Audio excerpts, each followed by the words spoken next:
పెన్షనర్స్కి శుభవార్త ఫిబ్రవరి 1 నుంచి అమలు సుప్రీంకోర్టు సంచలన తీర్పు అనే ఒక ఇంపార్టెంట్ అప్డేట్ మనకి ఇప్పుడే రావడం జరిగింది ఫ్రెండ్స్. సో దానికి సంబంధించిన పూర్తి వివరాలు చూద్దాము. వీడియో స్కిప్ చేయదండి. మన ఛానల్ని ఫస్ట్ టైం చూస్తుంటే ఖచ్చితంగా ప్రతి ఒక్కరు సబ్స్క్రైబ్ చేసుకోండి. అలాగే మీకు వీడియో నచ్చితే తప్పకుండా లైక్ చేయండి ఫ్రెండ్స్. లైక్ చేయడం వల్ల ఇటువంటి ఇంపార్టెంట్ న్యూస్ మన పెన్షనర్స్ అందరికీ చేరుకుంటుంది. సో లేట్ చేయకుండా టాపిక్లకి వెళ్దాం. ఈరోజు పెన్షనర్స్కి సంబంధించి ఒక అదిరిపోయే శుభవార్త అయితే రావడం జరిగింది. ముఖ్యంగా ఫిబ్రవరి 1 నుంచి అమలుకు మనకి గ్రీన్ సిగ్నల్ అయితే వచ్చింది. మేటర్లో చూస్తున్నాం పెన్షన్పై సుప్రీంకోర్టు అని చెప్పి. సో ముఖ్యంగా మనకి ఈ యొక్క ఇండియా కేసులో ఇచ్చిన తీర్పు భారతదేశ పింఛన్ వ్యవస్థను పూర్తిగా మార్చేసింది.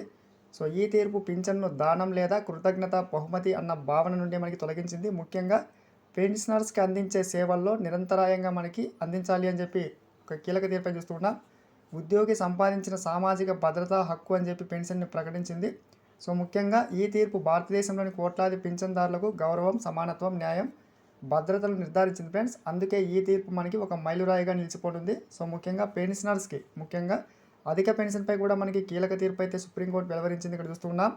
కాలక్రమేణా ఇది కేవలం ఒక జ్ఞాపక దినంగా మాత్రమే కాదు, పింఛన్దారులకి ఒక పండుగ వాతావరణంగా మనకి నిలిచిపోతుంది. ఇక్కడ చూస్తున్నాం. పింఛన్దారుల హక్కులు దెబ్బతినే అవకాశం, పాత కొత్త పింఛన్దారుల మధ్య వివక్ష లేకుండా సమాన పెన్షన్ ఇవ్వాలని చెప్పి సుప్రీంకోర్టు పేర్కొంది. ముఖ్యంగా అధిక పెన్షన్కి సంబంధించి 2014 ముందు వారికి అధిక పెన్షన్ అయితే ఇవ్వబోతున్నారు. Thanks for watching. Next date.